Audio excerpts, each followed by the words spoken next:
The following is a production of Neural Network Media and is completely AI generated. It is intended for entertainment and educational purposes only.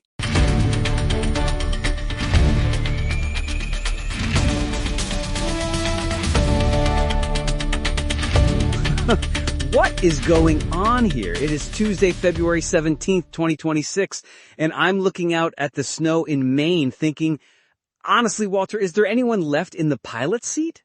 Well, that's the thing, Will. It's bloody complicated. You look at the landscape today and you see the traditional structures, the very bedrock of our civilities eroding into the sea. It's no joke, man. Roughly speaking, we're witnessing the architectural collapse of the sensible world.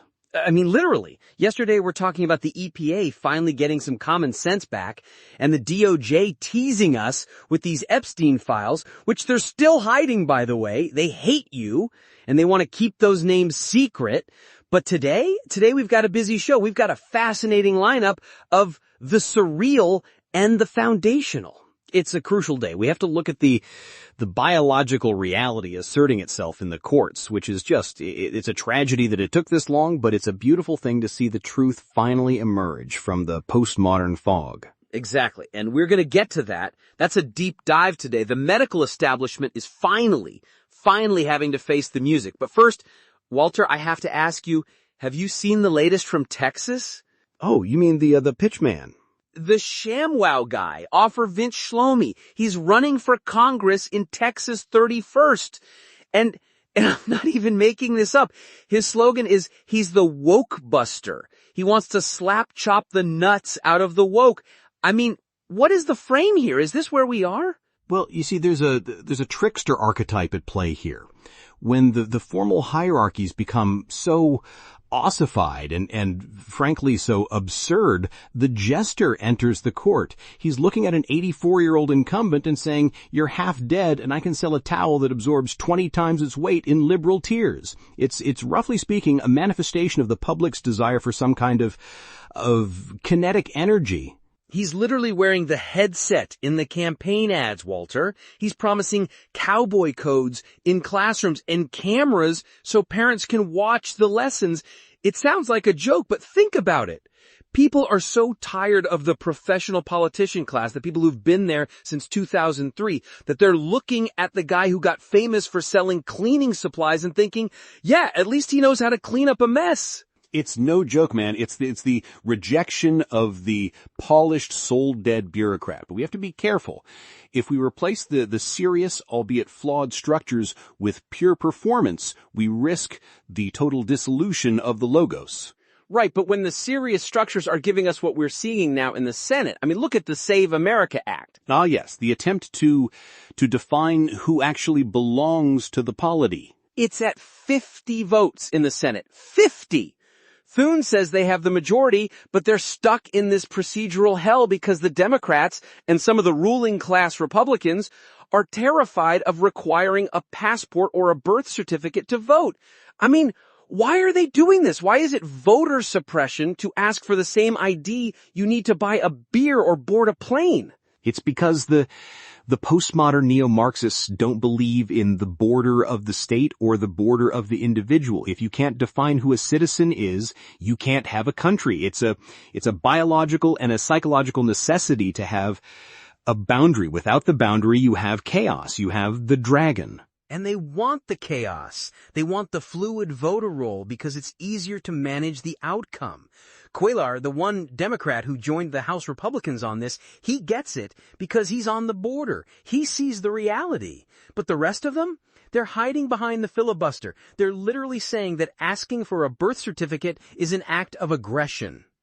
It's the devouring mother archetype, Will. Everyone is a citizen. Everyone is included. There are no rules. There's no father to say no, but without the no, there is no yes. If everyone is a voter, then no one's vote actually carries the weight of responsibility. It's a tragedy. It really is. I think about the young men who want to participate in a system that actually means something, and it's just being dissolved.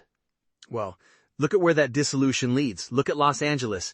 This is the high cost of urban mismanagement we always talk about. They passed Measure A in 2024, a sales tax, to double the homeless budget to $1 billion. $1 billion!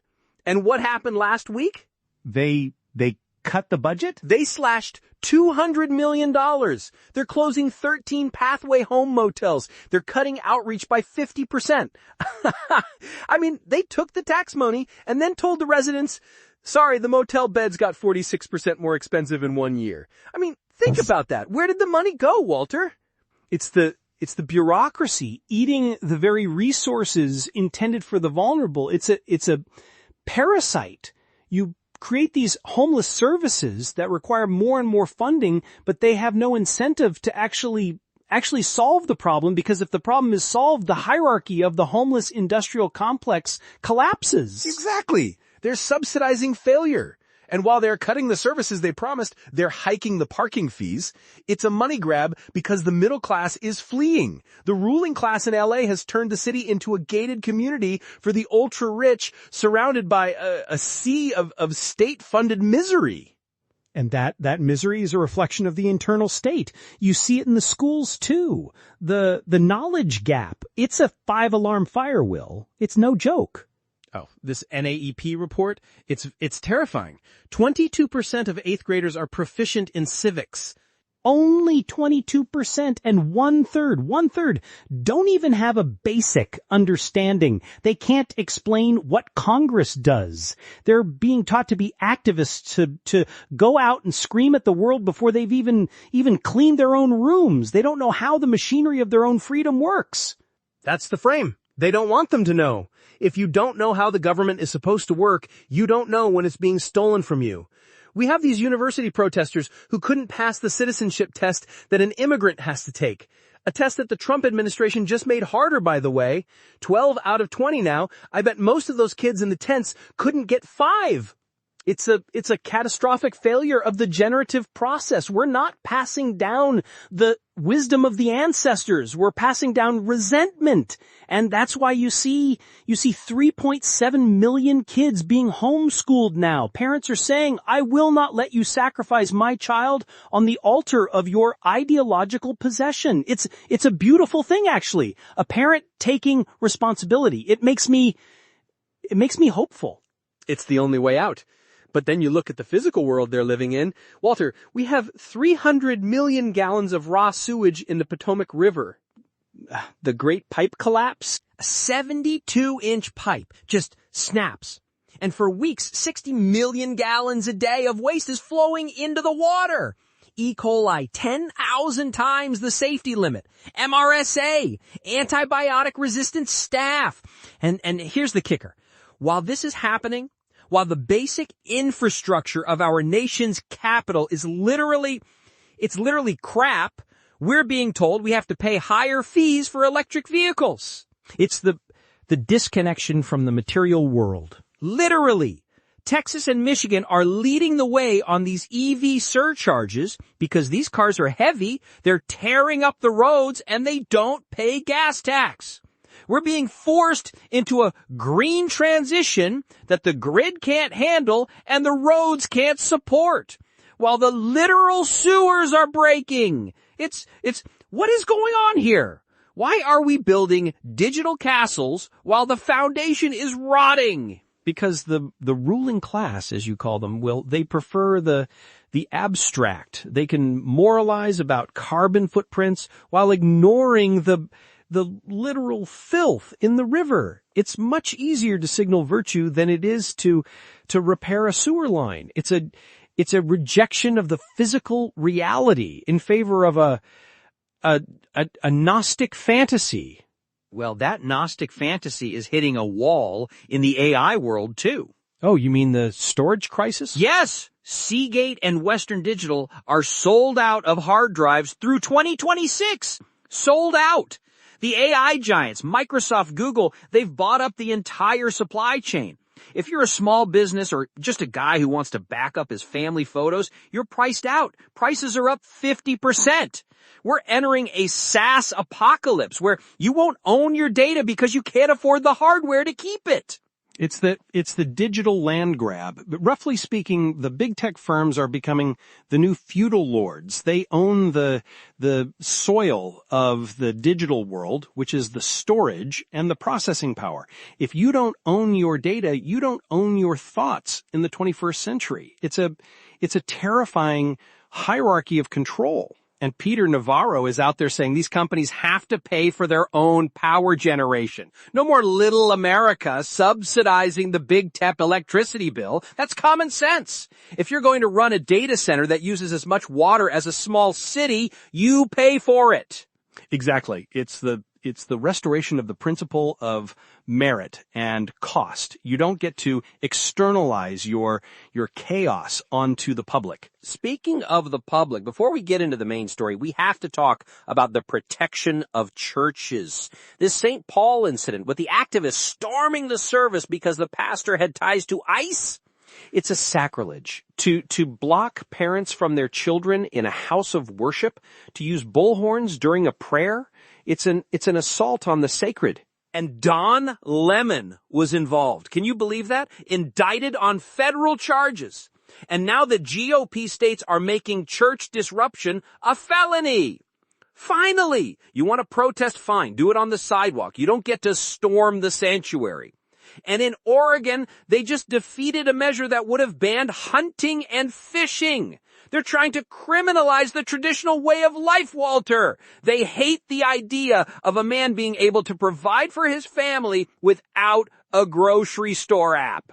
They hate the competent individual. They want the state to be the only provider, but the pushback is happening. They're waking up to the tragedy of what's been lost. Speaking of responsibility, Walter, we have to talk about our sponsor. Before we get back to the analysis, let's deal with a hard reality. Real independence isn't free.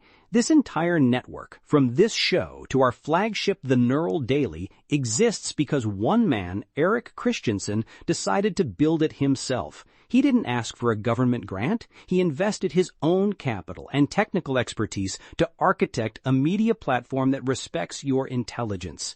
If you value that kind of meritocratic building, back it up. And don't limit yourself just to the politics. Get the full strategic picture by subscribing to the Neural Daily and the rest of the network. Support the builder and you support the mission. Support the mission because, boy, do we need it today.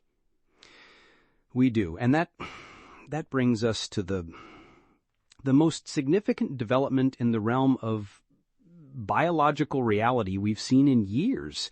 It's no joke, man. It's finally happening. You're talking about the Fox-Varian verdict. Yes, $2 million. A New York jury, not a red state jury, a New York jury awarded $2 million to a 22-year-old detransitioner. Think about the frame here. This is the first time a medical malpractice suit for gender-affirming care has actually gone to a jury and won.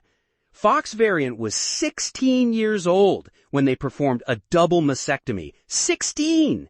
And the jury found the doctors, the experts, failed her. They didn't just fail her will, they browbeat her mother. They used these appalling suicide scare tactics. The would you rather have a dead daughter or a living son routine? It's a psychological manipulation of the highest order, and it was done by people wearing white coats. It's a betrayal of the Hippocratic Oath that it just makes me, I'm sorry, it's just so unnecessary. These children are being led into the wood chipper of an ideology. And the experts are the ones pushing the buttons. Exactly. You see, they've replaced the patient's well-being with a socio-political goal. And now the American Society of Plastic Surgeons, this 11,000 surgeons, they've officially broken ranks. They're opposing these surgeries for minors under 19. They're saying the evidence is insufficient. What is going on here? Why did it take a $2 million verdict for them to suddenly find their scientific skepticism? I'll tell you why. It's the money. The medical industrial complex doesn't care about the ethics, but they care about the insurance premiums. When the transgender industrial complex becomes a liability, suddenly they remember what a woman is. Well, it's the medical malpractice coming home to roost. National Review is calling it exactly that. There are 27 other lawsuits pending, Will. This isn't a one-off. This is the collapse of the consensus. You see, for years they told us this was settled science, which is a contradiction in terms. Science is never settled. But if you questioned it, you were a bigot, a monster, a postmodern neo-Marxist target. Literally, they would ruin your career. And now the Dallas News, the editorial board, not exactly a radical right-wing rag, they're saying the American Medical Association is finally choosing science over ideology. They're seeing the fallout from the UK and the Cass Review. The Dutch protocol is dead. It was built on sand. It was built on the desire to deconstruct the binary of nature itself. If you can deconstruct the male and the female, you can deconstruct anything. You can deconstruct the family, the law, the truth. It's the ultimate act of resentment against the structure of being. And these poor kids, Foxvarian, they're the ones who pay the price for this grand experiment. And let's talk about the legal precedent. This verdict means that informed consent is a lie if the doctor is using emotional blackmail to get it. If you tell a parent their kid will kill themselves if they don't get the surgery, and you don't have the data to back that up, which they don't, that is malpractice. That is a threat. It's no joke. It's a violation of the architecture of the individual. You're bypassing the rational mind of the parent and the child by inducing a state of primal terror. It's evil, Will. Roughly speaking, it's the most sinister thing a doctor can do. To use the fear of death to sell a permanent, life-altering medical intervention to a child? It's a grift, a billion-dollar grift that's coming to an end because the ruling class is losing the frame. They can't keep the reality at bay anymore. The victims are speaking out, and they're winning in court. And that is why they're so desperate to keep control of the schools and the media, because the moment the truth gets out, the whole house of cards falls. It's the restoration of the logos. It's painful, and it's messy, and there's so much damage that can't be undone. But it's the truth, and the truth is the only thing that can set us free from this nightmare. It's common sense in a crazy world, Walter. Finally, a little bit of it. A little bit. It's a start. We have to keep cleaning the room, Will. One verdict at a time. Well, that's all the time we have for today. We covered the pitchmen, the sewage, the servers, and the seismic shift in medical reality. It's been a busy one. It's been significant. Keep your heads up, everyone. Don't let the resentment win. Take responsibility. Clean your room. And remember, they hate you. But we're here. Every day.